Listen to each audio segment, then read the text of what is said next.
নমস্কার বন্ধুরা, হেসেল বনলক্ষ্মীতে আপনাদের সকলকে স্বাগত। আজ আমি আপনাদের কাছে শেয়ার করছি পেঁয়াজ রসুন ছাড়া সম্পূর্ণ নিরামিষ পনিরের এক রেসিপি, যেটা রুটি, পরোটা, পোলাও, ফ্রায়েড রাইস যে কোনো জিনিসের সাথে খেতে ভালো লাগবে। আপনারা যে কোনো নিরামিষের দিনে এই রেসিপি খুব সহজেই বানিয়ে নিতে পারবেন। এত সুন্দর টেস্ট হবে যে সবাই আঙুল চেটে খাবে। তাহলে আসুন বন্ধুরা, স্কিপ না করে সম্পূর্ণ রেসিপিটি দেখুন আর এইভাবে পেঁয়াজ রসুন ছাড়া পনিরের এই রেসিপি বানিয়ে নিন। পনিরের এই রেসিপি বানাবার জন্য এখানে আমি 400 গ্রাম পনির নিয়েছি। আর পনিরগুলো ঠিক এইভাবে লম্বা লম্বা টুকরো করে কেটে নিয়েছি। সব একই সাইজের টুকরো করে কেটে নিয়েছি। এখন একটা বাটির মধ্যে নিচ্ছি 4 চামচ কর্নফ্লাওয়ার, এর মধ্যে দিচ্ছি পরিমাণ মতো লবণ, সামান্য হলুদ, দিয়ে দিচ্ছি আদা কাঁচা লঙ্কা বাটা আর 1 চামচ সোয়া সস। এখন জল দিয়ে এটাকে খুব পাতলা করে একটা ব্যাটার বানিয়ে নিতে হবে। আর জলটা একসঙ্গে না দিয়ে অল্প অল্প করে দিতে হবে। চামচ দিয়ে নেড়ে এটাকে একটা পাতলা করে গুলে নিচ্ছি। দেখুন বন্ধুরা, ব্যাটারটা ঠিক এই রকম হবে। এখন এর মধ্যে কেটে নেওয়া পনিরের টুকরোগুলো দিয়ে দিচ্ছি। সমস্ত পনিরের টুকরোগুলো একসঙ্গে দিয়ে দিলাম।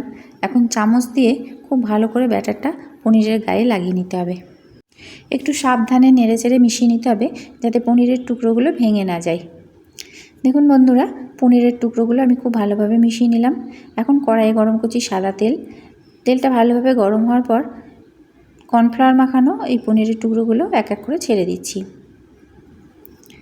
তেলের মধ্যে যতটা ধরে ততটাই ছেড়ে দিলাম।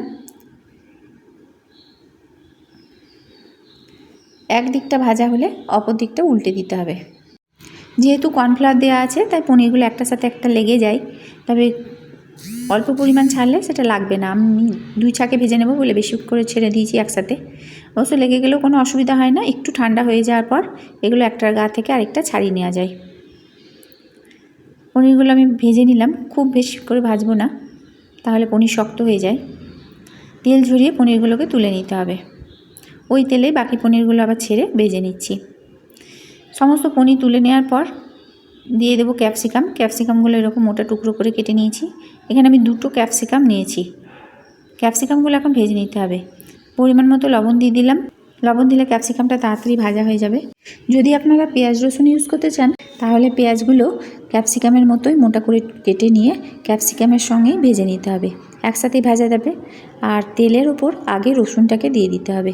রসুনটা কুচি করে নিয়ে তেলের উপর ব্রাউন কালার করে ভেজে নিয়ে তারপর ক্যাপসিকাম পেঁয়াজটা ছাড়তে হবে। ক্যাপসিকামটা ভাজা হয়ে গেল। এখন দিয়ে দিচ্ছি 6টা কাঁচা লঙ্কা আর তারপর দিয়ে দিচ্ছি টমেটো সস। 3 চামচ মতো দিলাম। দিচ্ছি 1 চামচ চিলি সস আর 2 চামচ সোয়া সস। সসটা এখন খুব ভালোভাবে মিশিয়ে নিতে হবে। এখানে আমি আলাদাভাবে আর কোনো রকম কর্নফ্লাওয়ার গুলবো না, কারণ যে কর্নফ্লাওয়ারটা আগে গুলেছিলাম পনিরের মধ্যে দেওয়ার জন্য, সেই পনিরগুলো ভেজে নেওয়ার পর কিছুটা কর্নফ্লাওয়ার বেঁচে গেছে, সেটাই আমি এর মধ্যে এখন দিয়ে দিচ্ছি। যদি কর্নফ্লাওয়ার বেঁচে না থাকে তাহলে 1/2 চামচ কর্নফ্লাওয়ার আবার জলে গুলে নিতে হবে। এখন এটা খুব ভালোভাবে মিশিয়ে নিতে হবে। বাটিতে কিছুটা পরিমাণ কর্নফ্লাওয়ার লেগেছিল, তাই বাটিতে একটু জল দিয়ে গুলে নিয়ে বাটি ধোয়া জলটা এর মধ্যে দিয়ে দিলাম। খুব ভালোভাবে মিশিয়ে নিতে হবে আর এটা আস্তে আস্তে পুরো হতে লাগবে। দিয়ে দিলাম 1 চামচ চিনি। চিনিটাও খুব ভালোভাবে মিশিয়ে নিতে হবে। আর এটা এখন ফুটতে শুরু করেছে। এর মধ্যে ভেজে রাখা পনিরগুলো দিয়ে দিচ্ছি। পনিরগুলো জয়েন্ট পেকে যাওয়ায় তাই এক এক করে ছাড়িয়ে নিতে হয়েছে। খুব ভালোভাবে পনিরগুলো মিশিয়ে নিতে হবে। রেসিপিটা যদি ভালো লাগে তাহলে প্লিজ লাইক, শেয়ার, কমেন্ট করবেন।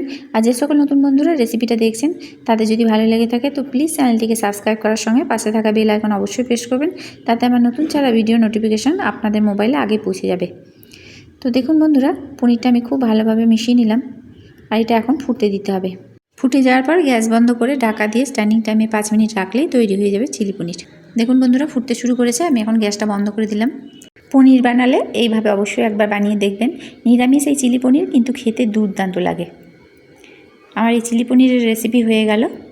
দেখুন দেখতে কতটা লোভনীয় লাগছে, খেতে তো আরও ভালো লাগে। এখন আমি এটা গরম গরম পরিবেশন করব। সমস্ত রেসিপিটি দেখার জন্য হেসেল বনলক্ষ্মীর তরফ থেকে অসংখ্য ধন্যবাদ।